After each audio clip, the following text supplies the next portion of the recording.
This podcast is sponsored by nobody. Hey dudes, this is Barbie Wild, the female Cenobite from Hellbound Hellraiser 2, and you're listening to Tommy Throwback Kovac on Splat from the past. Oh my god, I can't believe Tommy just farted. I'm gonna have to tear his soul apart. Hey dudes, welcome to Splat from the Past, the only 80s themed horror and sci-fi show where things could get totally radical. Now, today is a very special episode of Splat from the Past because I will be talking to Gloria Henry. She was the badass character Rocky in Phantasm 3 and Phantasm Ravager. And it's going to be a great conversation today to observe, Women in Horror Month and Black History Month. Gloria, she was also in The Devil's Advocate, which is celebrating 25 years this year. She also has a small part in Robert Redford's The Horse Whisperer, and she has a band called Chatter. And going to find out more about all of that stuff. And it's going to be a great conversation. Yes, I've got some exciting interviews also coming up in the future that I think all of you are just going to flip for. Wait till you see. Oh, it's going to be fantastic. But anyways, let's start today. So yeah, here is my interview with Gloria Henry. Hey Gloria, welcome to the show. How are you today? I'm wonderful, Tommy. How are you on this beautiful day? Oh, it is a beautiful day indeed. I am spectacular. Thank you so much for taking the time today. It's my pleasure, sweetie. So, going back in time, I was reading that you started acting on stage when you were 8 years old. How old were you when you officially began gravitating toward acting? I think it was when I was 8 because I was in this play, The Miracle Worker. Oh, yeah. And I played the little black girl who hangs around the house with Helen Keller, who helps her out. Yeah. And I just really liked the instant response when someone did something funny or tragic, and you could feel the audience react instantaneously. Yeah. Did you see like a specific movie or TV show or something that made you say, I want to do that? I think I watched a lot of Hawaii Five-0. I'm pretty sure. I liked the beautiful scenery in Hawaii, and I love when they would say Fukadano. And my father was so wonderful. He took me to Hawaii when I was 8 because I had a tumor on my liver. I was in the hospital. And so the doctor said, well, she needs some R&R, and we didn't know what R&R was. So when they told us, he said, well, let's go to Hawaii.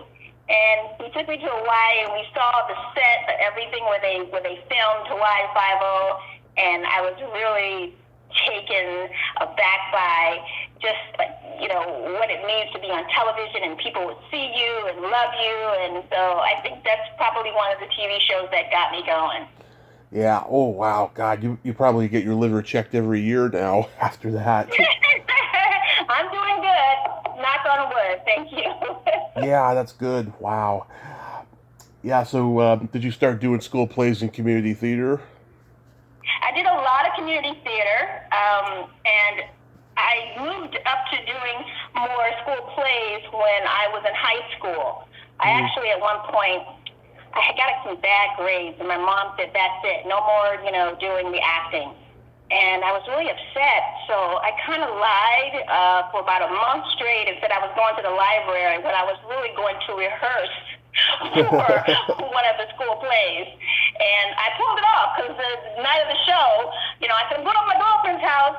And she said, okay. And I was actually performing in a play. That's kind of bad, I know. Yeah, but I don't know. I talked with someone about this yesterday. Like back then, just parents were not that supportive about show business. Hell no, they were not. They wanted you to have that job. I mean, acting was so taboo. It was just for those people who really made it. I think Diana Ross was a big role model mine as well, because she went to my high school. And I had a performing arts high school, and when you know that she went to that high school and then where she went in her life and in her career, it inspires you to like, I can do it too. But you know, parents is like, unless you're bringing in some money, you better get that 9 to 5. Yeah. Where are you from originally? I am from the great city of Detroit, Michigan. Nice.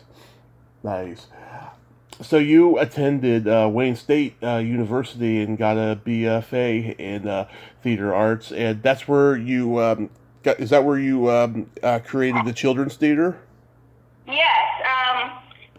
Wayne State grad department has always been known for like the best off-Broadway school of acting. We have such a great grad department there. But the undergrad is really, really good as well. And then you have the Attic Theater right around the corner in Detroit, and it's a wonderful proving ground for people who leave Wayne State or people who are still in Wayne State to get their chops in theater. So what happened was I did a couple plays at the Attic Theater, and I was really good at Shakespeare. I took a liking to Shakespeare, and they wanted to start a children's program, which would be funded by the city, which was awesome. So I got a few friends of mine, and we headed up this children's theater program called Imagination, and we would travel to different inner city schools on the government's dime, thank you very much, and teach kids whatever they were learning in school, we would enhance that with theater.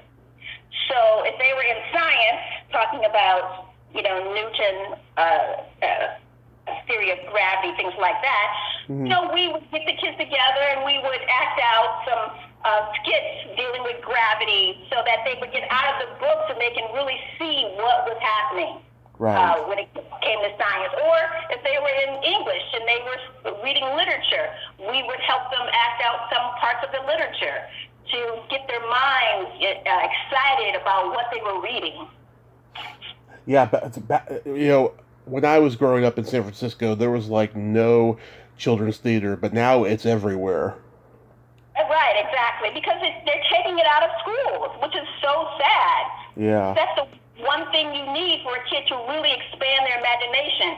I mean, everybody can read and write. Well, I can't say everybody, but that's the basic, the basic thought premise behind K through 12 is that we want our kids to read, to write, and to learn math so that they go out and get a job. But you just make kids worker bees, in my opinion. But if you want them to go further than that, with the help of the parent, hopefully, you have to give them theater, you have to give them music, you have to give them gymnastics in order to stretch their minds and their bodies so they can see that there's something more than the borderlines of Detroit, Michigan, Right, yeah. And also leave Detroit, Michigan and go, New York or somewhere like that. Hell yeah! Did you go to New York after Wayne State? Well, what did I do? I was sitting in Detroit, and I said that, listen, I got my degree, I'm helping these kids, and I see this spark in kids that was incredible. I was also mentoring young ladies to get them strong enough to know that their opinions matter and that they can go out on their own and not have to depend on other people. Yeah. And when I saw these sparks, I said, where is my spark? I went through college and I did all these plays and after high school, I went up with people and traveled the world and sing in different countries and met heads of states. But I go back to Wayne State, but my spark was dead. And so I said, I got to get the heck out of Dodge. So I packed up my suitcase. I made a date for 1 year away, and I had $600 in my pocket. Wow. And I rode across the country to L.A. Oh, so you went straight to L.A. then? I did. And I stayed there a while, and thank goodness, I had a good friend, Desiree, who had an apartment with our good friend Lou Beatty. And so she went on to did a boat cruise. She's an actress as well, wonderful actress. And she said, well, you can stay in my place with Lou until I get back, you know, and those cruises are like 6 months. So I think if it wasn't for her, I wouldn't have got my foot in the door of California, because I needed, you know, some sort of family to help ground me when I went there. Right. And did you study with any of the famous acting teachers out in L.A.? No, because they were expensive. So I didn't have money like that. I only had $600. So what I thought I would do is I would do extra work. Now, back then, everyone poo-pooed extra work, you know. Yeah. Nobody wanted to be seen with extra.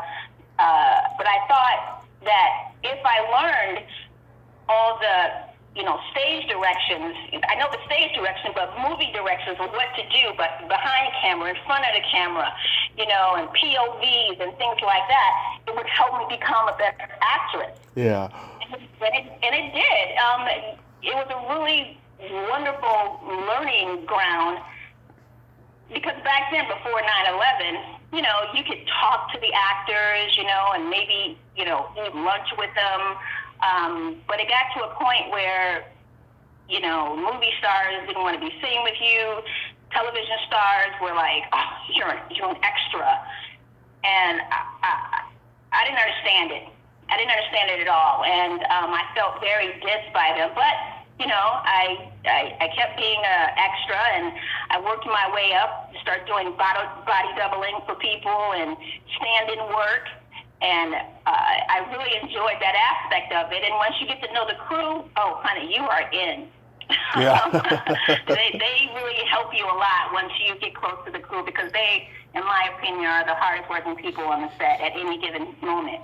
Oh, yeah, they take a lot of shit. Absolutely.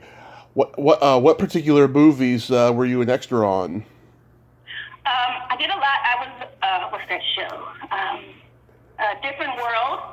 Okay. I worked a lot on Different World, and that was great to be around a lot of black people. I really enjoyed that. Full House. I was on that show. What's the one with Urkel? Oh, Family Matters. Yeah, Family Matters, and oh my God, so many movies with what is her name? Oh my gosh, Pretty Woman. Oh yeah. Yeah, Julia Roberts. You know, what she did with my stepmom or something. Yeah, but I can't even remember how many. It's just so many. But I love making that paycheck, and I love talking to people. But sometimes you get on that set and you got people who first thing you talk about is, are we going to get a bump in pay? And you know, and yeah. I was thinking, I had a line, so I get to get extra money, and I go, people, you just don't know how fortunate you are to be working at all, you know, back then. So, yeah. Yeah, I love being an extra. Oh yeah. Same here. I've been an extra in stuff, and I was interviewed for an extra documentary about 5 years ago, and I'm still waiting for it to be released. It's taken forever. But yeah, I mean, I've talked to people who were extras in movies too, and you know, they loved it. I mean, they met really crazy and interesting people who were extras too. You know. You know, the Batman movies are really cool. You know, I got to meet Robin Williams on, was it Toys he did? Was it Toys? Yeah, Toys. Yeah. He was just hilarious. He would come where we were and hang out and just make us laugh our whole lunch period. And he was such a wonderful, sweet man. Yeah. Yeah. How did you get cast in Bare Essence? Now, see, that is a clerical error for some reason. That Okay. has been on my IMDb forever. I'm not even going to tell you how old I was back then. I tried to get it taken off. I was never in that. That is not Gloria Henry, which is I. Yeah, because I noticed there was no character name listed, and there was like 3 other people I've interviewed on there whose character names were not listed either. So it's just, yeah, it could be just a clerical error on everyone's account. Right? I don't know what's up with that. Yeah, that's crazy. So, how do you get cast as Rocky in Phantasm 3? Oh my goodness. Well, I've told this story a few times, but I love telling it because it was such a wonderful story because I was broke. Okay, I was about to leave LA. You know, I've been here for several years, and I was only doing extra work, and then I said, you know what, I'm going to go home. I'm going to go back to Detroit. I'm going to maybe start all over again, and maybe go to New York. And about 2 or 3 months before I was going to leave, my agent called me and said, you know, they want to see you for this part. And I go, you know, I'm leaving. And he said, just go. And my agent, John Sakura, always had this wonderful advice. He says, whenever you leave the house, look like $1 million because you never know who's going to see you. I said, okay. And at the time, I had cut all my hair off. It was all mine. I had, you know, but I had this roommate who, he said, Gloria, you know, you're spending all this money. You know, I had to go get my hair straightened or permed every time I had an audition. And he said, just give them space. And so I started doing that. And I was one of the very few women in Hollywood that when I go to auditions, and it's all black women in there, that I had short hair. Now, mind you know, Halle Berry, she already had the short hair, but we're talking, you know, way down the list. And I would get seen for a lot of things. And so they wanted this tough-looking black chick. And so my roommate at the time was a ex-Marine. And so he gave me some pointers on what to do and how to stand. And so I said, okay. So I went in there, and there was so many sisters up in that house. And I just put on this face that I'm going to kick every one of you guys' ass, literally. Yeah. And I had to be in that mode. And I got a call back. And then I got another call back. And it was getting close to when I was supposed to move, and I got another call back. And I was like, this is crazy. And after 5 callbacks, the last callback, I got to be in the room with Reggie and Don Coscarelli. And I guess I just beat out all the other babes. Now, leading up to that point, though, I mean, had you auditioned for a lot of stuff and not getting anything? Oh my God, I would go on a set of a movie as an extra, right? And if I got a call, I would have to make an excuse, but you're supposed to be, you know, on set. So I would try to go on my lunch break, and I would go, and then I would get back in time before I had to be seen again. So that's how you become a really good extra. You try not to be in the foreground. Yeah. You really try to stay in the back so that no one really misses you. And I've auditioned for so many TV shows and films while I was working on the set. Even one time, I was late. I couldn't get back for like 2 hours, and I think that was it was that TV show Girlfriend. Yes, it was Girlfriend. And I got there, and they weren't running on time, and it was horrible. So I called the extra wrangler, we called them, and I said, you know, a pipe burst in my apartment, and now I have to wait for my landlord. And they were like, oh my God. But see, that's why it pays to be friends with everybody and always be nice, because people give you a little more leeway when you're nice than when you're a dick, you know. So, I auditioned for a lot when I was working as an extra. I was actually in one movie where I was an extra, and I had a day player role. And they didn't even know it because I disguised who I was. Yeah. Now, had you seen the first couple Phantasm movies? Oh, heck yeah, man. I grew up being scared of the tall man. You know, we saw the first one in a drive-through. They call it not drive-through, drive-in. And, seeing him go, boy, was so frightening. And my mom was a big fan of martial arts movies and scary movies, which I couldn't believe. So we saw all the Bruce Lee movies, and we also saw a lot of vampire movies back then with Peter Cushing and Christopher Lee. So so I was a big fan before I even got the part. It's funny because when I talk to people who were in horror sequels, they tell me, they had never seen the other ones, it was just a job to them, and they're not into horror and all that stuff. But I just find it so interesting when someone gets cast and they're a huge fan of the series, it must be just surreal and it must be pressure filled every day. It is, because you never really know what the word surreal means when you're right in the middle and you're actually the definition of the word. Yeah. And, and I'm standing there on the set, especially that scene when I throw the javelin. Yeah. The tall man, and we find out that he's got this big vat of spears floating, and there's dry ice and everything, heads floating. And I'm standing there, and Angus walks around the corner, and in those big high heel shoes, platform shoes, man. Yeah. It's amazing. And I just had lunch with him or something, right? And now we're about to shoot this shit, and it's like, whoa! And you flash back to being in a drive-in with your parents, your mom on your left, and your brothers in the back, and you're watching him, 20, 30 years ago, and here you are standing next to him. It's amazing. Yeah. Yeah, that's so crazy. Yeah, Rocky is such a badass character because she's the first one in the series not to die or be one of the tall man's minions. I mean, when you read this script, were you like, oh god, I got a lot of responsibility placed on me? I didn't know I wasn't gonna die. Oh, okay. Actually, you just assume that you're going to die. Yeah. Isn't that terrible? Yeah.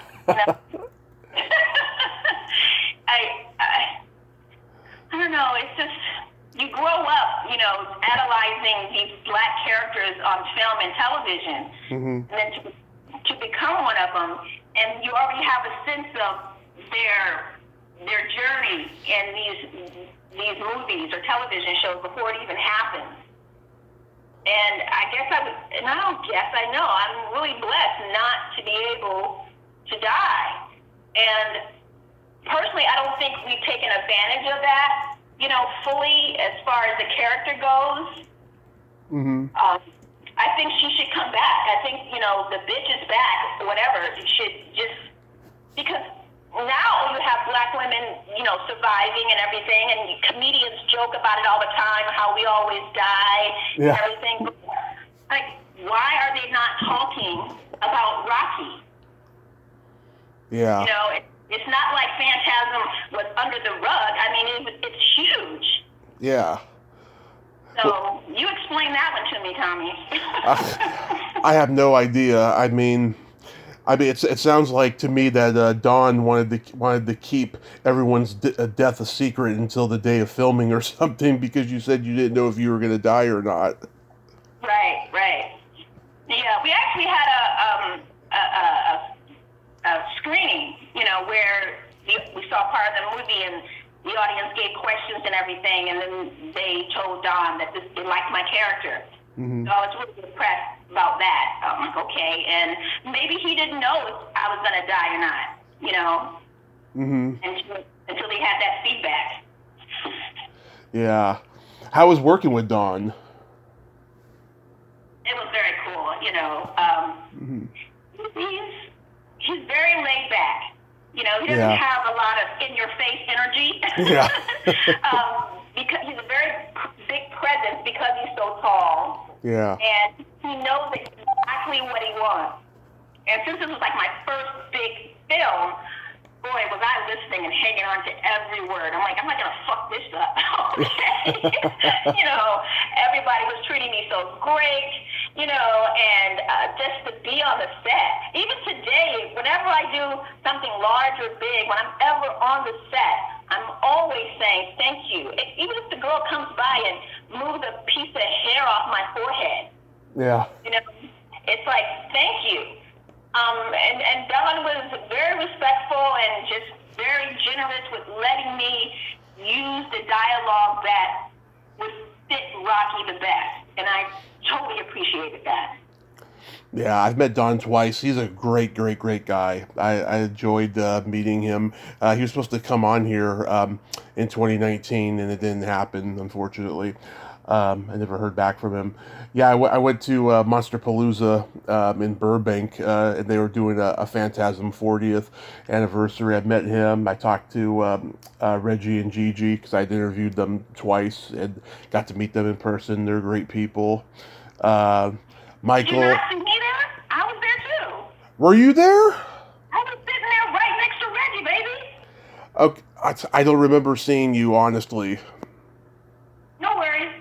Yeah, It was Don, and then Reggie, yeah, corner, and Gigi, and then myself. Well, Gigi, Reggie, and myself. And I had this big, huge poster. I had this big yellow suede duster on. I don't know, how do you miss me, sweetie? Do you, wait, well, were you there Friday night? Because it was Friday night when I met them. I don't know, Friday night.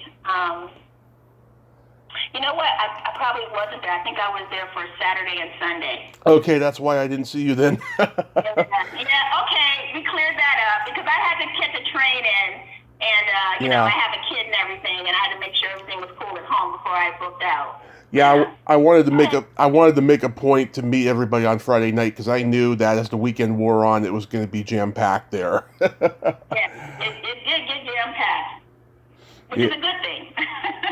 Yeah, and Michael, I've interviewed and met him. He's a very odd guy. Okay.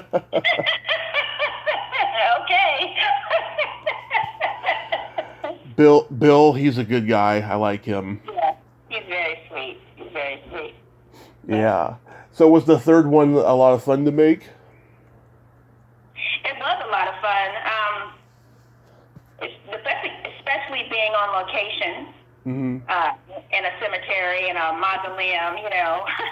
You don't really want to visit those until it's your time, and then when it's your time, you really don't know you're there. I liked it. I liked it a lot. Sometimes it was cold as hell at night. You know, we had heaters. We were all huddled up in the same trailer. Being able to do all but one of my own stunts was awesome. I think that was the best thing because I really wanted to challenge myself. Yeah, and the people were just so great. They really, really were. And I can't believe that was my first big experience. And, you know, I was definitely blessed with that. Yeah. When you did Ravager, were you surprised that it was going to be made because it had been a long time since the fourth one? Yes, sweetie. Yeah, I think we all were surprised. You know, I was happy that it was close to where I lived at the time. So that was really good. And my son got to come and watch us on the set because we were out there near Palmdale shooting in the desert. And I didn't know that, I don't know if this is going to be a spoiler, but that I was going to be in the end credits. So it's always fun to surprise people. And my son really enjoyed that part. He didn't enjoy the part in Phantasm 3 when I had the sex scene. He was like covering out his eyes, but so he still to this day has not seen my titties since he was like, what, 1.5. Okay, so he's not totally scarred for life. Right.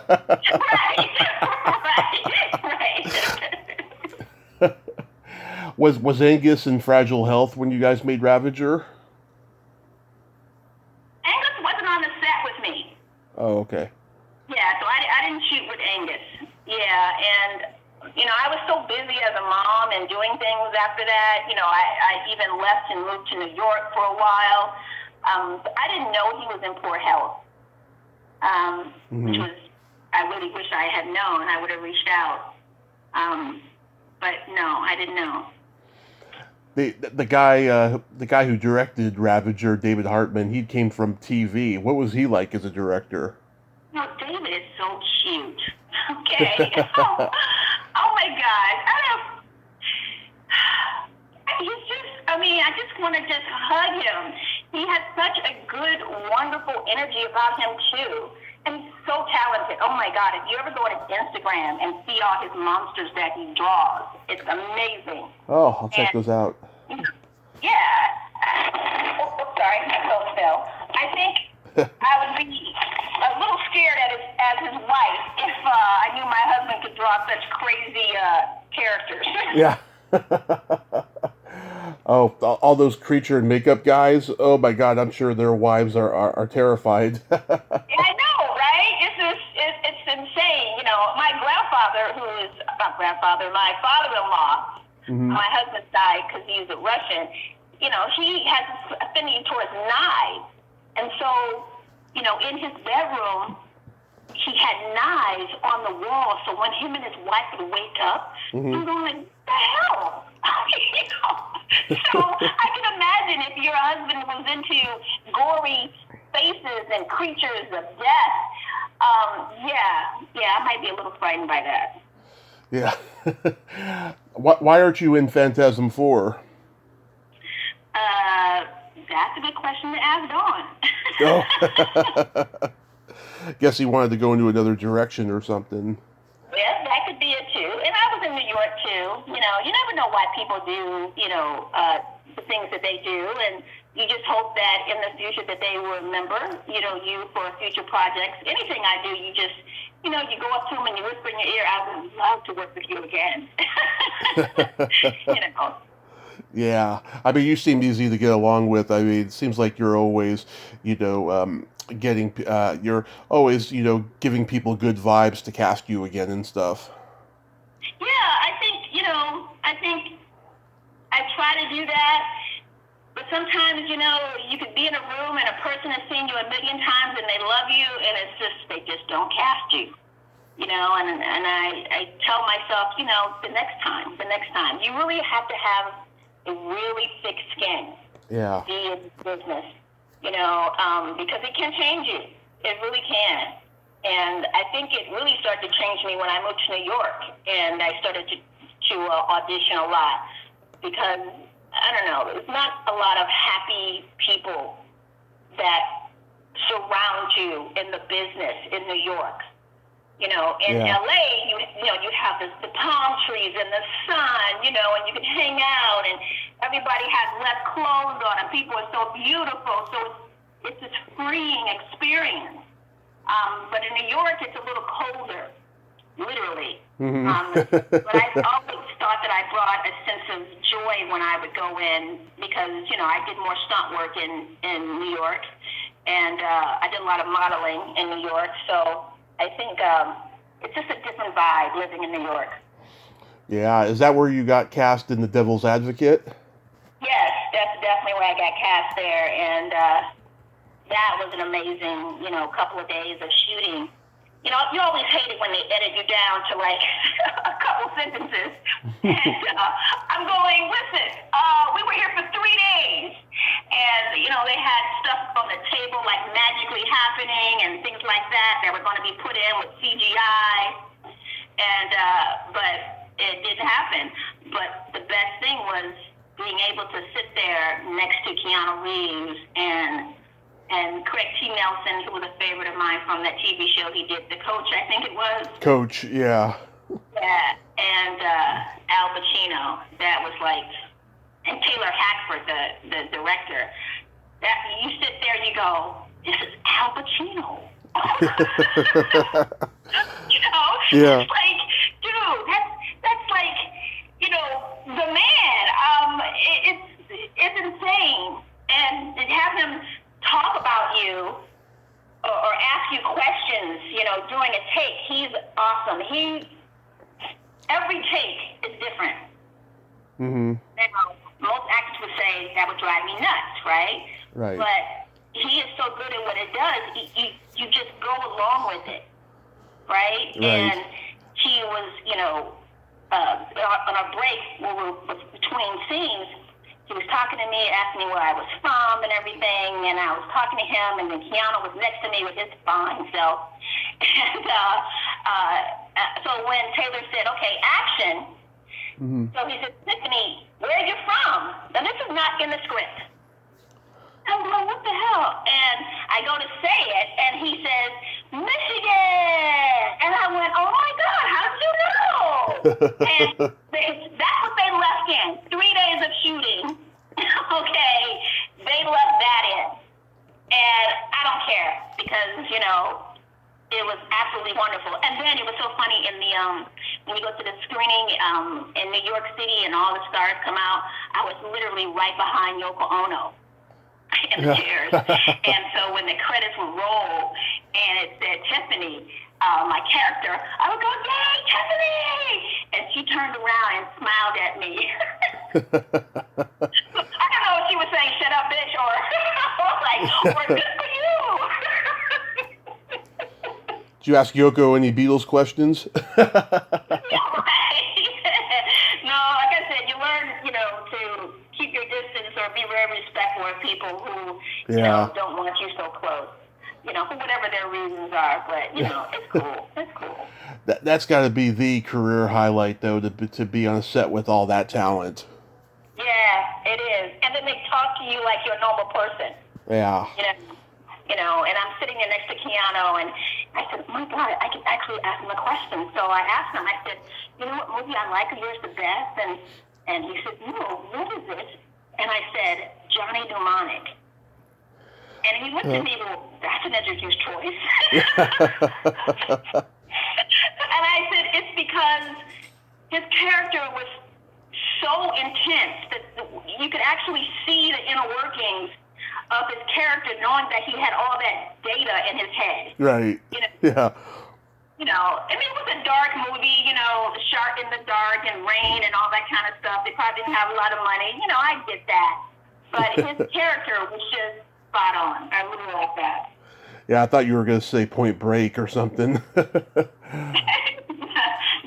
No. I really liked and Matrix, all those good things, but that's the one I go, when am I going to ever get a chance again to ask him that question? Yeah. So seize the day, as I tell my students. And then you worked with Robert Redford in The Horse Whisperer? Oh, now that's a sexy motherfucker right there. I mean, that man, oh my goodness, he walked into a room and he's so smooth. It's like, what is that? It's almost like in the Matrix. You know how they move so fast that you can see their ghost trail behind him? Yeah. That's how he was. He would walk through a room and you can just feel his aura follow him, this blurry wave behind him. So that was my impression anyway. Yeah. And, one point he walked over to me and he said, hello, Gloria. And I couldn't speak, right? So I just did, you say toodaloo, with your hands, my fingers. I was like, hi. And the next day when he saw me, he said, hi, Gloria. And he mimicked my hand gesture.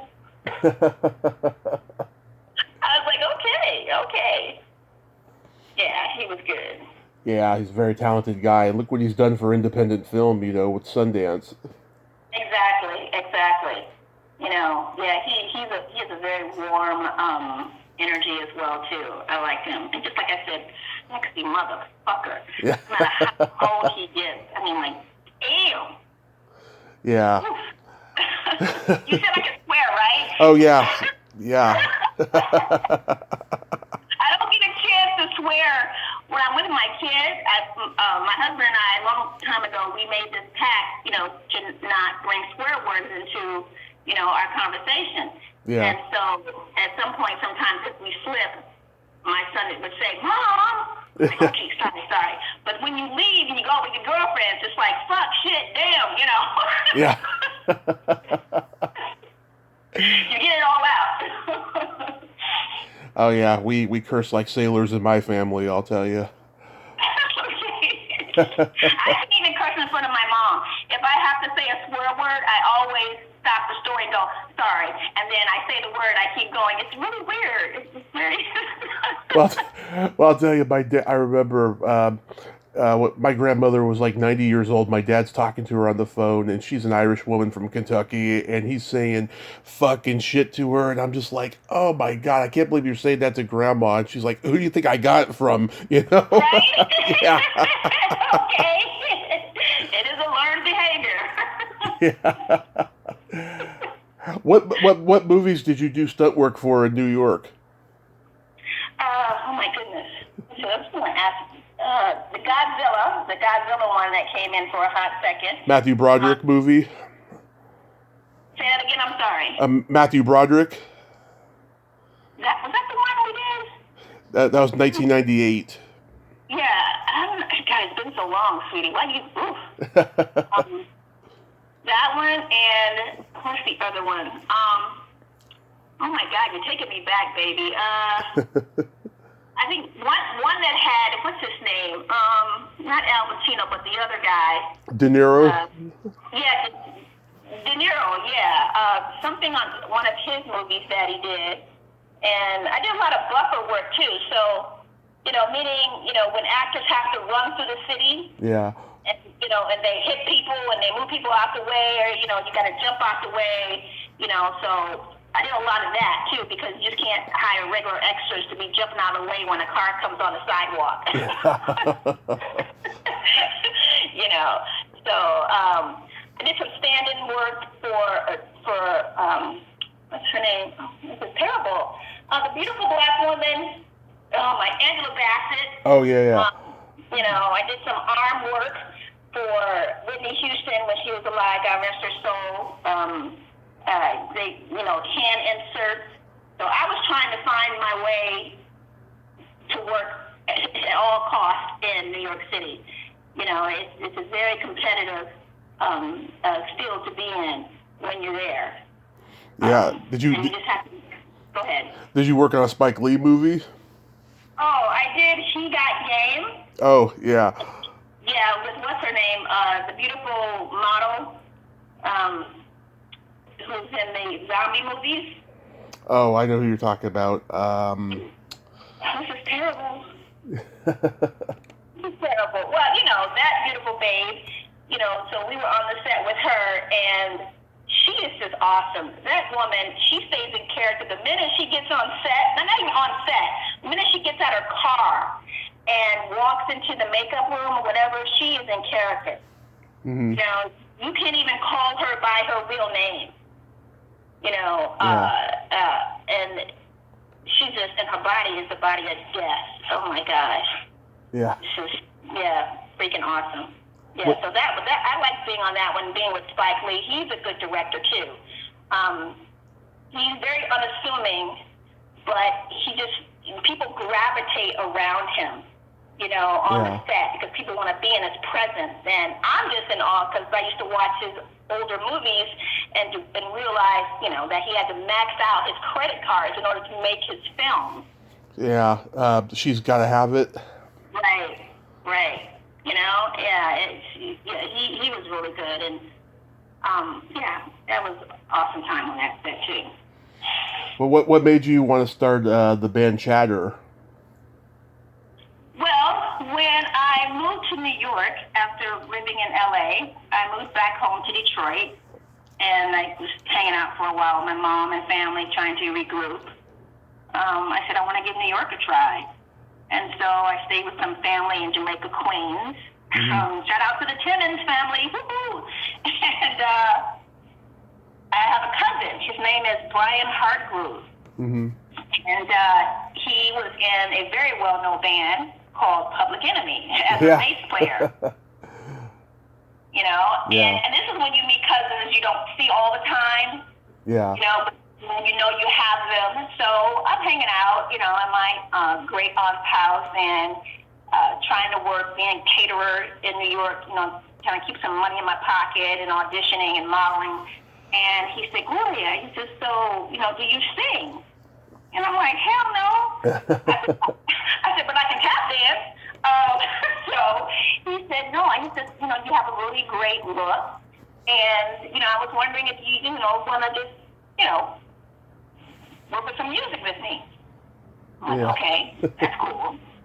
So I'm not a singer, but I am a storyteller. So he gave me some music, and he said, well, however it makes you feel, you just put some lyrics to it. And I was like, okay. So I would listen to some of the songs he wrote, and stories just started coming to me and how I felt.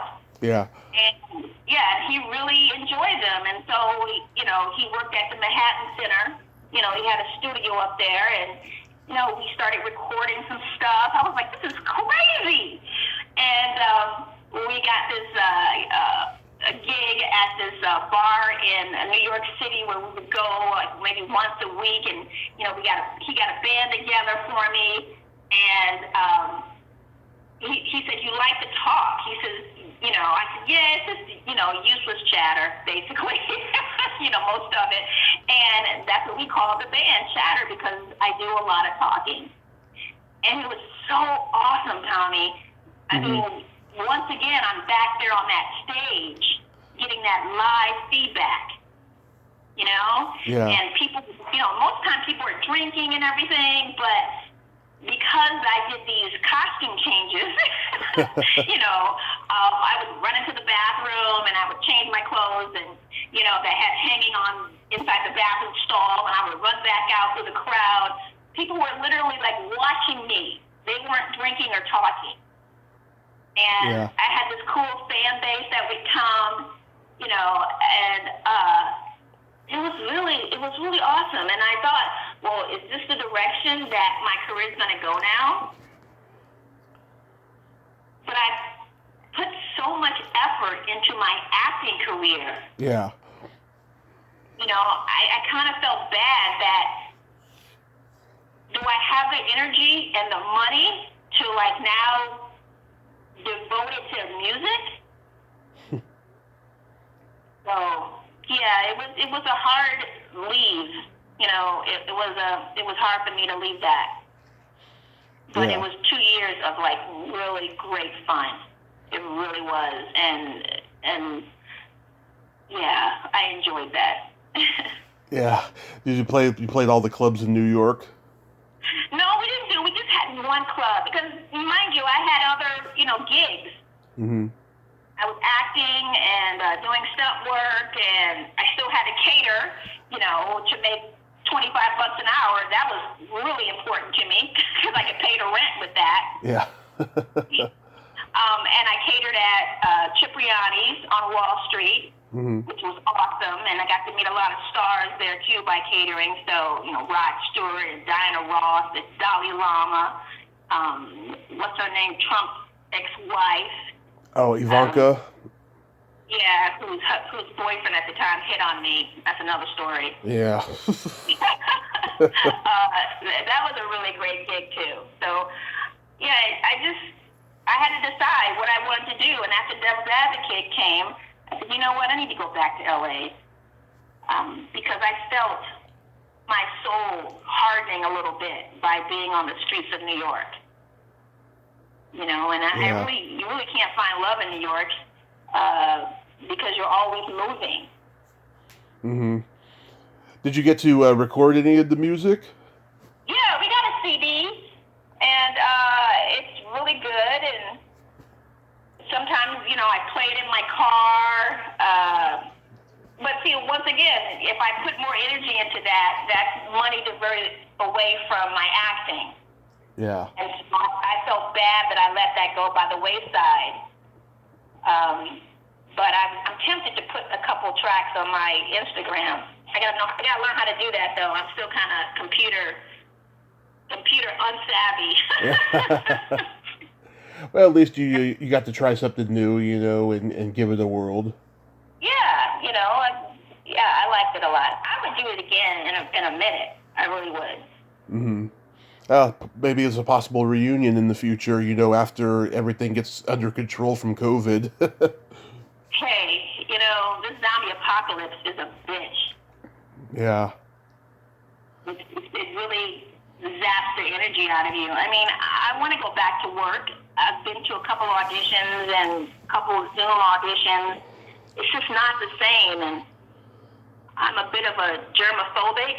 Yeah. So, you know, but then, you know, it's very impersonal being on a Zoom audition as well. Yeah. People have told me it's just not the same as being in the room with everybody. Right. You know, and feeling their energy when you sit next to them.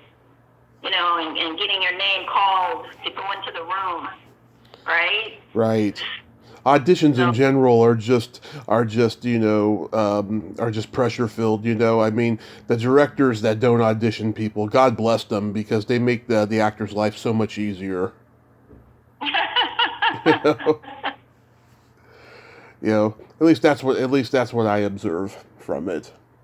have you ever auditioned for anything?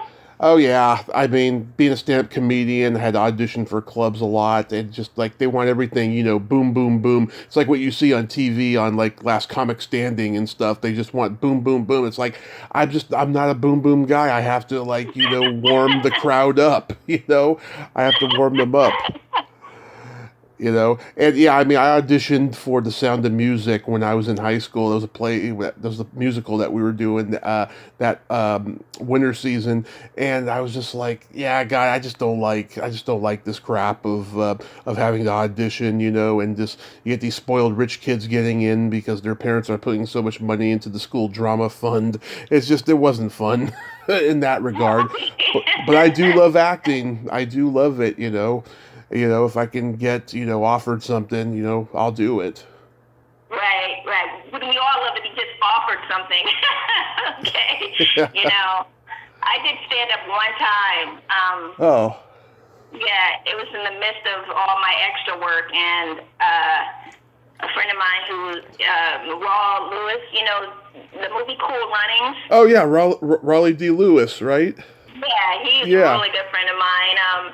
And he put, he's funny. Oh my God, he's so funny. And he can do voices that are just totally incredible. And so he said, Gloria, you're funny. And he said, you should just write down every time you tell a joke on set. You should get a book, write stuff down, and after 3 months, you put stuff together. I'm like, okay, because I respected him. And so I did that, and I got 3 minutes. And I went to the Comedy Store, where, Mitzi was at the door. Right. And I went in on the, amateur night, and oh my God, I was so nervous. And I went up on stage, and I just told a story, basically, of how I came to be in L.A., and 3 minutes is the longest time. Yeah. You have to hold people's attention with just talking, and it was insane, and they laughed, and nobody booed me off stage. It was awesome. It was absolutely awesome. And when I got off, and Mitzi said, well, you should come back. And I was like, no, thank you. I'm good. But yeah, I would never forget that. That was another highlight of my life. So I understand what you're saying about comedy. It's fun, it's hard, but it can be rewarding if you stick with it, as anything can, obviously. Yeah, she was probably like, get the fuck out of here. No, she really liked me, I mean, when you think about it, nobody booed me, right? Okay, yeah. The Sandman didn't come off and take a hook, and that is a win, honey. You know that. Yeah. Okay. The original room is a very tough room, and I've gone to see shows there, and I just like, oh my God, I can't believe everyone's killing it, because you have to, otherwise this crowd is going to get very testy. Right? Yeah. So, yeah, exactly. Yeah, the late night LA crowd. A lot of fun. So as everyone knows, this is Black History Month, and I was curious. Is it this month? February, yeah. Yeah. And I was curious to know, Gloria, what are your thoughts on what's going on in the world with the African American community? Because we've seen, horrible stuff the last few years, especially with George Floyd and all of that stuff. Oh my gosh. Tommy, I'm so afraid for my son. Mm-hmm. He's a young, bright, young black man. He's brilliant. He's handsome. He speaks Hebrew because we're Jewish. Yeah. And it's just, I have to teach him about the ways of the world before, in most people's opinion, opinion, that he needs to know before he needs to know how to, respond when a police officer pulls you over. Right. We've already had some instances when he was in middle school. Some, little white girl was saying that, he's trying to, he wants to kill me. And I'm going, what's going on here where people just say stuff, he wants to kill me. Now, mind you, my son is like maybe 3% or 4% of this middle school, and he makes this comment to this young little white girl, and I have to keep emphasizing white girl because that's what the deal is. She's white and he's black, and he makes a reference to, you remember the Avengers? Yeah. The one when Thanos, he snaps his fingers and half the universe disappears, supposedly. Right. For his own reasoning. Well, the girl has been picking on him since day one.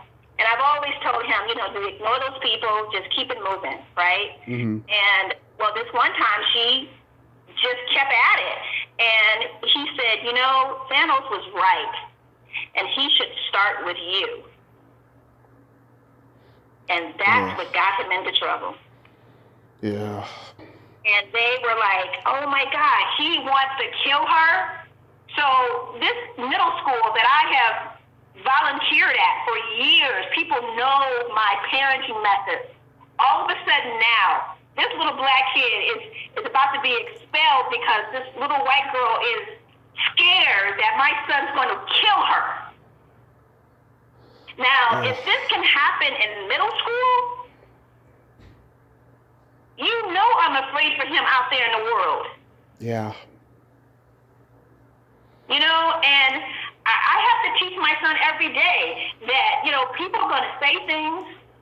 When you walk into a room, all eyes are going to be on you. Mm-hmm. That's why you got to stand tall, know what you're talking about. And you have to. And it is a cliche, but you have to be better. You have to strive to be better so that people can't come and say shit about you later. Yeah. I'll tell you, when I was still living up in the Bay Area, I used to get ostracized from people I went to high school with because I was single and that I didn't have any kids, right? Now, if that ever happens again, I'm going to say, do you really want me or anybody to raise kids at this point in time with what's going on in the world? I mean, you never know if your kid's going to come home, dead or alive. Now. Right. Yeah. I mean, you had middle school kids calling my son a nigger, right? Mm-hmm. On the playground. And this is before I even taught my son what the word nigger meant. Yeah. So I had to explain to him, it's really bad, and it makes me, want to get a gun, to be honest with you, to protect myself, when I'm out and about. Yeah. It makes me want to hold him close. People say stuff to you every day that you go like, do you really think that's okay to just say that to me? It's disgusting. It really is. I mean, they come at you if you're wearing a mask. Forget that I'm black. Oh, God, okay? yeah. I'm black, I'm female, I'm Jewish. Like, what the fuck? Yeah. What do you want from me, Right.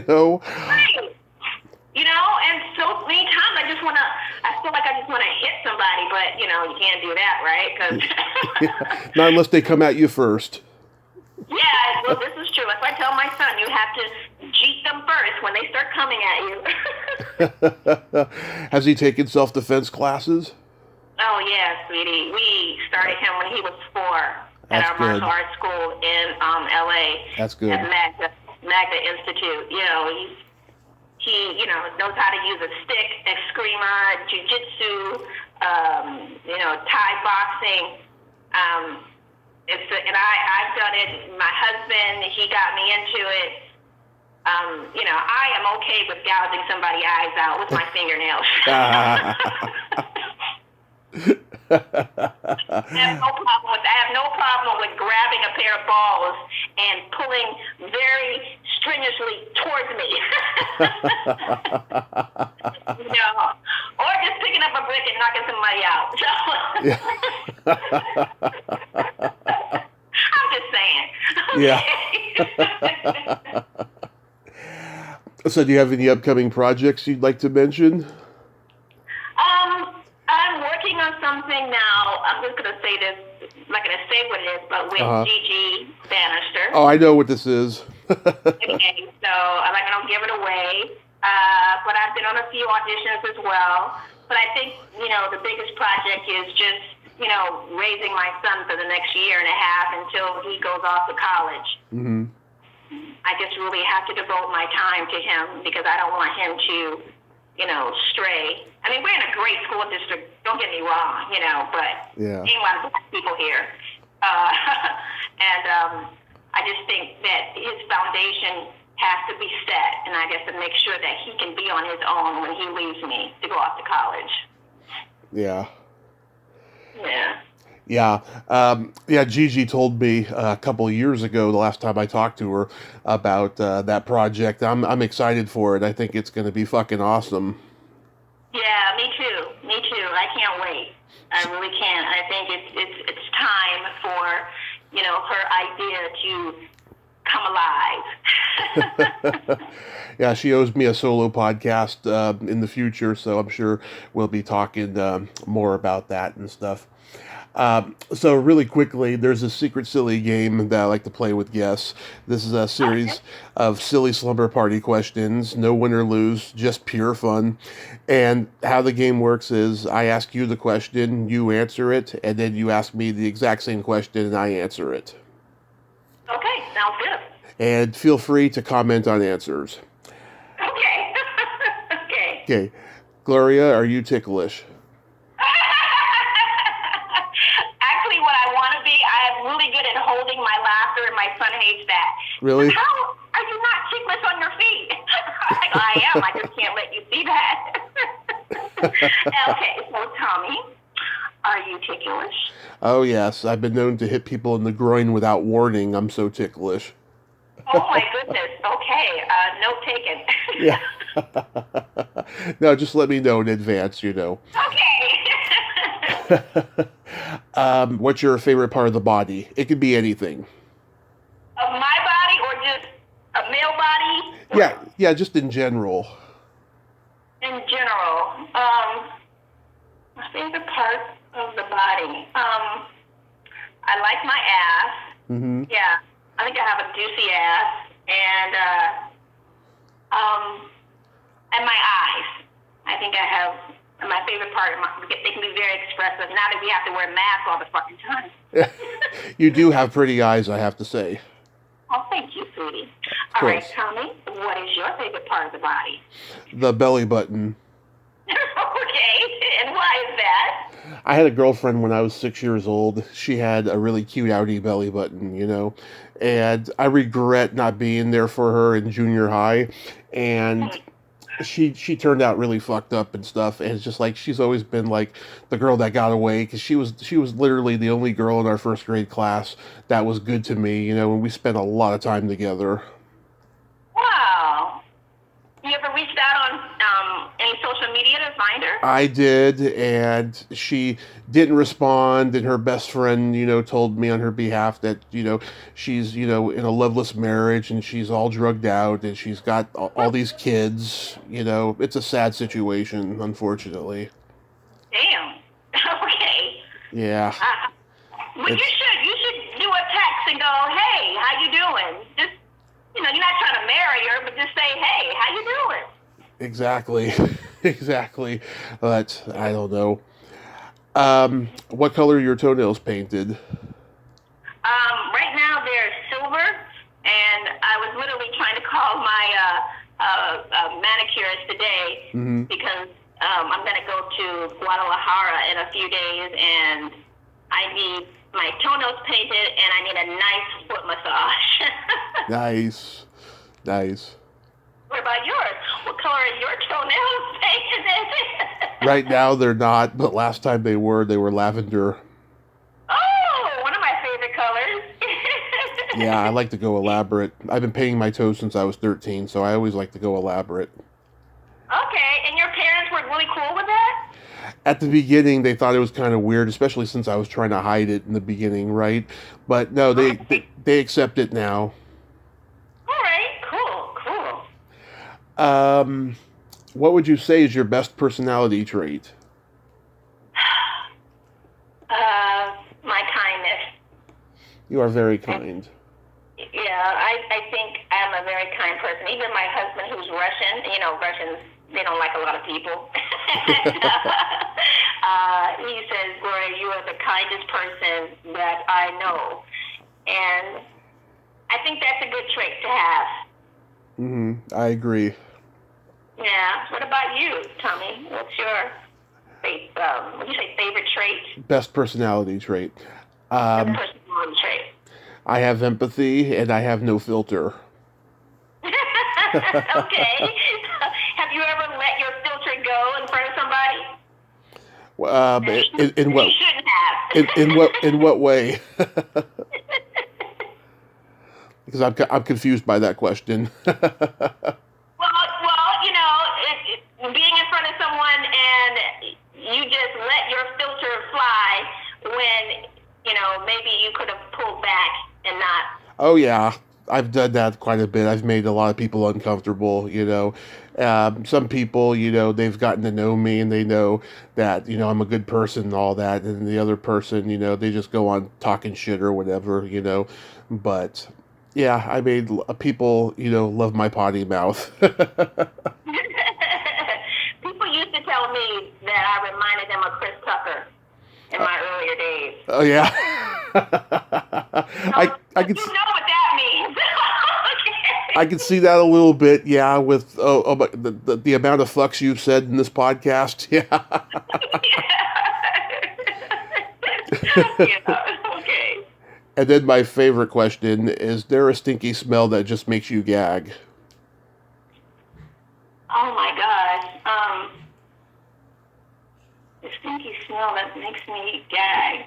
I think my dog, because, I'm really meticulous, and like I said, I'm a germaphobic, but I also have an extremely acute sense of smell. Yeah. And when he's not clean, he wants to get up on top of me. I'm like, no, dude, I can't even think. So I think it's my dog, the way he smells after he's been, hanging out, doing God knows whatever in the backyard. What about you? So what is a smell that makes you gag? It's either farts or feet. Oh my goodness. I hate stinky feet. Yeah, same here. Yeah, that's got to be the worst, You might, before I got married, you could be laying up with somebody, and if their feet stink, it's like, what's up? Did you miss when you took a shower? You just stopped at your ankle? Like, what's up? Yeah. Yeah. Or you let a fart go. Oh, you know what the worst farts are? Oh, my God. It's when you eat an asparagus. Oh, yeah. I did not know this, but that is the number one. Let all of you know and recognize, never eat asparagus on a date. I had a whole mound of cabbage the other night. I thought it was going to be pretty bad. It wasn't, for some strange reason. It wasn't. But that asparagus, that lingers on, and when you go to use their bathroom in their apartment, it smells like asparagus. You think, what the hell died? Yeah, asparagus is a no-no on a date, people. I haven't been on a date in a long time, but I'll take note of that. Gloria, thank you so much for coming on today. You are so much fun, I have to say. Thank you, sweetie. I'm really honored that you asked me, and I've started to take more time for myself, and this is one of the things that I'm doing for myself, and I really appreciate you wanting to interview me. Oh, absolutely. And next time, you're at a horror con, in California, I'll be there. Sounds great to me, sweetie. Well, you have yourself a happy Valentine's Day, and please stay safe. And thank you so much. I will. You too, Tommy, and I love being on Splat from the past. Awesome. I'll let you know when it's uploaded. All right. Peace and love. Peace and love. Bye-bye. Bye-bye. Well, there you have it. Gloria Henry. Ain't she a sweetheart? She is just a bundle of energy and so much fun, and she has a potty mouth. I love it. I gave her the potty mouth honors today. I wasn't going to swear that much today. I wanted to give it all to her, and she ran with it so fucking awesomely. Well, until next time, this is Tommy Throwback Kovac saying there's no shame in living in the past because the present sucks. Later, dudes.